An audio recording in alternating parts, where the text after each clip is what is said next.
So what you can see here is the first part of the kit that I bought. I got it from a guy on eBay. It wasn't so much a kit, more just some random parts and roughly cut pieces of wood, which actually worked out for the best because it meant that I got to do more than just glue it together and, you know, really feel like I made it myself. So when I started out, I essentially threw away most of the kit, or at least put it to one side, and then just started with the wood parts. What you can see in this picture is the top and bottom, which are the two shorter pieces. The two long thin pieces are the sides, and then the larger, I suppose, oblongy pieces were the back and front. And they were very rough. None of them were square. So I had to make sure that it was all sanded and that all of the corners were square, because I don't know if you've ever made a box, but if you try and make a box and the corners aren't square, it doesn't make a very good box. It's uneven and it can be twisted. And given that this is the whole basis for the guitar, if this wasn't right, then it was never going to work.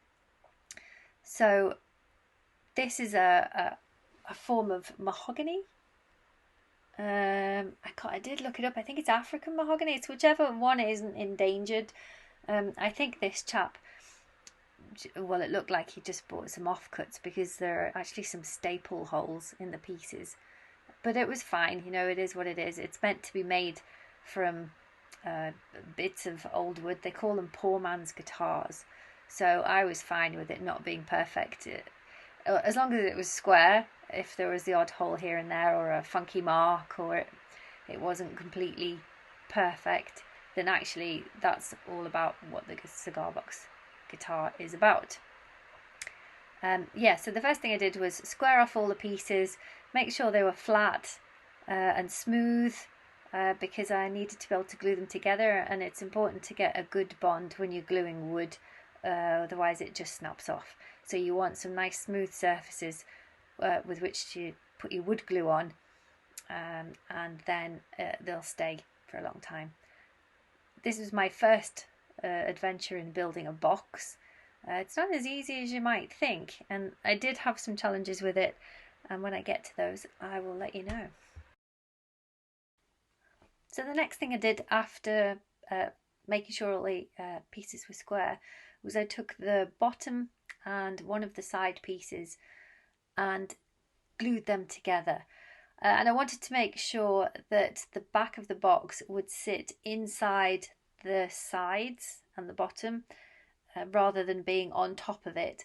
So I used a support which I also glued in to help the corner stick, to make sure that there was a good surface for the bottom and the side to stick to. So I put some tape on the back that you can see in this picture, and then butted up the bottom and one of the sides to that bottom piece, glued it in, and then glued on that block. But the block isn't glued to the back or the piece of wood you can see on the bottom, and the tape's preventing any glue that seeps out from sticking to it. It's just to make sure that there was enough of a gap in between that supporting block and the top of the sides to let the back drop in once all four sides were glued together. So it's only the bottom and the side and that block that's being glued in this picture. This is just another view where you can see how the side's butting up against the back. So now you can see where the glue seeped out, and I've actually attached the bottom to the back to the bottom and the side. You can see that's the right side. It's all glued on. I used some paper to stop it sticking to the workbench, and I did it that way because to make sure that the box was square, I wanted to make sure I got the first corner on, and then I would glue the top and the other side, the left hand side, together in the same way I did the right hand side, and then fit that to the back to make sure it's a good fit. I didn't want to make the frame and then try and fit the back to it, because I knew I'd have to do that for the top anyway, and I wanted to make sure that at least one side would fit very well, and I knew that the top would be opening, so it was less of a concern to get a really snug fit. This is how it looked with the other side attached to the top. It would be, well, actually, well, it is the top, but not the front. the other end to the bottom. So I made it in the same way. I glued the corner and I glued the end piece and the side, and then glued it onto the back. It's not a great joint, you can see, but it worked. And you can see in this picture where I've added in the 2 extra supporting blocks into the corners, just to give it a bit of extra strength, a bit of extra weight. The neck on a cigar box can be quite heavy, so you want to try and balance that out. And just to make it feel a bit more sturdy, because, you know, these things, they can get knocked around a bit. So that's the bulk of the box made. The next part was to make the neck.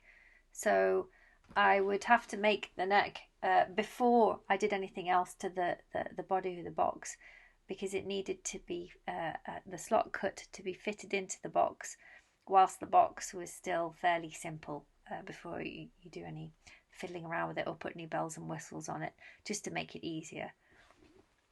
So that'll be the next video.